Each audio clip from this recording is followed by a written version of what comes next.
কয়েকদিন পর আসতে পারি, কয়েক মাস পর আসতে পারি, অথবা কয়েক বছর পর আসতে পারি। Guys, good morning, welcome back to another video. কেমন আছেন সবাই? সবাই আসলে ভালো আছেন, আর আমি অনেক ভালো আছি। আজকে অনেকদিন পর আমার ফ্রি মাইন্ডে আমি আপনার সাথে কথা বলতে পারলাম আবার। এখন থেকে ফ্রি মাইন্ডে কথা হবে, আমাদের কোনো টেনশন থাকবে না মাথায়, আর কোনো বাড়তি ঝামেলা থাকবে না আমার। সো বেশি কিছু না, একটা ছোট্ট ডিসকাশন আছে আজকে আমার। আর ওটা হচ্ছে গিয়ে, কালকে আমি যাচ্ছি ঘরের বাইরে একটা জায়গায়, ওখানে যাওয়ার জন্য আজকে প্রিপারেশন করব। মানে কিছু জিনিস কেনা লাগবে আমার ওখানে যাওয়ার আগে। বুঝতে পারলেন, একটা লং ট্যুরে যাচ্ছি। হয়তো আমি কয়েকদিন পর আসতে পারি, কয়েক মাস পর আসতে পারি, অথবা কয়েক বছর পর আসতে পারি। এখন দেখি কি হয়। আজকের দিনটা ফাইনালি কাটিয়ে নিই আমি রিল্যাক্স মোডে। আপনাদের মনে আছে আমি কিছুদিন আগে না, প্রায় এক দেড় মাস আগে আমি বগাকে এই ব্যাগটা দিয়েছিলাম। কালকে এনেছি, আমি কালকে রাত্রে এনেছি। ওই যে আমি বাইরে যাবো না তাই জন্য। সো এই ব্যাগের মধ্যে আমি সবকিছু প্যাকিং করবো আপাতত। আর ওই ব্যাগের মধ্যে আমি আমার সব ড্রেসগুলো নিয়ে নেবো। অনেক কিছু আছে, গোছানো করা বাকি আছে এখনো, অনেক কিছু প্যাকিং করা বাকি আছে। লং টাইমের জন্য থাকবো তো, তাই।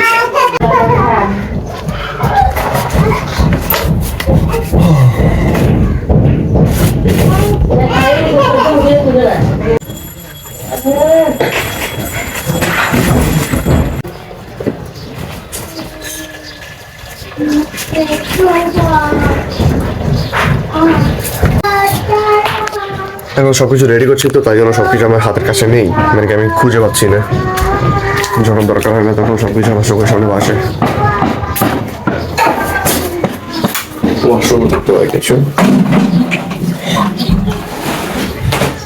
এই প্যান্টটা দরকার আছে, জানেন এই প্যান্টটা আমার জন্য কেন দরকার? এটা আমি নিজের হাতের একটা ডিজাইন করেছি, পরে বুঝবেন কি ডিজাইন। ওকে, আপাতত এই ব্যাগটা রেডি হলো। আর এই দুইটা ব্যাগ আমার সাথে যাবে। এটা হচ্ছে আমার স্মৃতি, মানে পুরোনো দিনের একটা স্মৃতি। এটা আমি আমার কি বলবো, ওখানে গিয়ে এটাকে বলবো ম্যাজিক বক্স, জাদু বাক্স আমার। আর এটা আমার কুত্তা কাপড়। মেবি আর কিছু যা লাগবে না আমার, এতটুকু না। সকাল থেকে উঠে এখন হচ্ছে খাওয়া দাওয়া করে নাই, একটু মুখে কিছু দিই। খাওয়া দাওয়া করলাম আমি। ঘরের ভেতর যে একটা গরম ছিল, মানে কি, ঘর তো আমাদের টিন সেট, আমি বলেছিলাম আগে একবার। টিনের ওপর দিয়েও যে একটা তাপ পড়তো সূর্যের, বাতাসের সাথে সাথে গরম হওয়া সারতো। কিন্তু এখানেও বাইরে তার চোখের অবস্থা খারাপ। আমি যে ড্রেসটা গায়ে দিয়ে এলাম, ওটা আরো গরম লাগছে আমার কাছে। বাইরে সত্যি এত রোদ পড়ছে না, কি করবো আর, ঘরে তো বসে থাকতে আমার ইচ্ছে করে না। ঘরে তো আরো রোদ, আরো গরম লাগে। মেনলি আমি এখানে এসেছি কারণ খেলা হবে বিকালবেলা, আর খেলবো একটু। খেলাধুলো তো নাম ধরে, বাইরে রোদের অবস্থা অনেক খারাপ, মানে কি আবহাওয়ার অবস্থা অনেক খারাপ, অনেক করুণ একটা অবস্থা আবহাওয়া। রোদের চাপে আমি ঘরে চলে এসেছি আবার এখন। সত্যি আমার এই কথা রোদে থাকতে থাকতে মাথা একদম পুরো, মাথা থেকে তো হিট বেরোচ্ছে। দেখো একবার দৌড়ে গিয়ে তোমরা তোমাদের তো হাত ডিসপ্লের বাইরে। সো আর একটু পরে যায়, এখন 3:30 প্রায়, মেবি 3:50-40 বাজে এখন। আর একটু পরে যায়, তারপর খেলবো আমি। প্রতিদিন খেলে খেলে না আমি পা হাত পায়ের অবস্থা খারাপ করে দিচ্ছে। দেখবে আমার পা গুলো দেখো, এগুলো ময়লা না, এগুলো হচ্ছে কি জানো, এই যে আছে না ঘাস, হ্যাঁ ঘাসের রং, মানে কি ঘাসের নোংরা আর কি, যাই হোক নোংরা, পায়ের অবস্থা খারাপ। আর এদিকে দিয়ে তো ফুটবল মারতে মারতে ফুটবলকে ঘুষছি নাকি আমার পায়ে ফুটবল।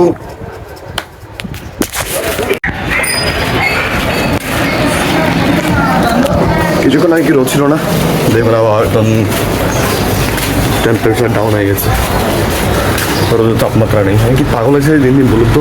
কথা কিনলে বাসা মুখে। আর দেখেছেন, আজকে ভাবলাম একটু খেলবো, তাই জন্য কেউ নেই। আর যেদিন খেলবার কথা মাথায় আসে না, সেদিন এই রোডে হাঁটার সময় দেখি সবাই খেলছে। এটা কোনো লাইফ? বোরিং লাগে। আজকে ওয়েদারটাও সুন্দর আছে, খেললে একটু ভালো লাগতো। কেউ নেই, যখন এসে গেছে তখন একটু অপেক্ষা করে দেখি কেউ আসে কিনা। খেলবি না, যা ওয়েদারও সেই। কি করতেছো তুমি? ভিডিও করছি। হ্যাঁ, হাই।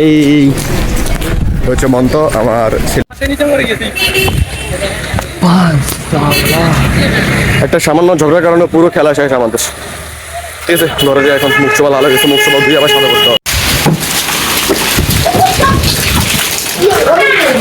হ্যাঁ না, কে তুফানি জ্ঞান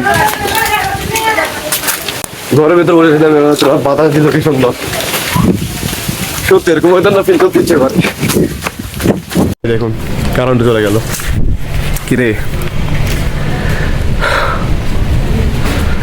ও বাতাস এনজয় করছে। সো ওকে, আজকের জন্য এতটুকুতে এন্ড করলাম আমি। দেখা হচ্ছে আবার কালকে। আমরা হচ্ছে ইন্টারেস্টিংটাতে আমার লাইফের নতুন ইন্টারেস্টিং পার্ট নিয়ে টাটা। বৃষ্টিও পড়ছে হালকা। কালকে যদি ভগবান বাঁচিয়ে রাখে দেখা হচ্ছে নেক্সট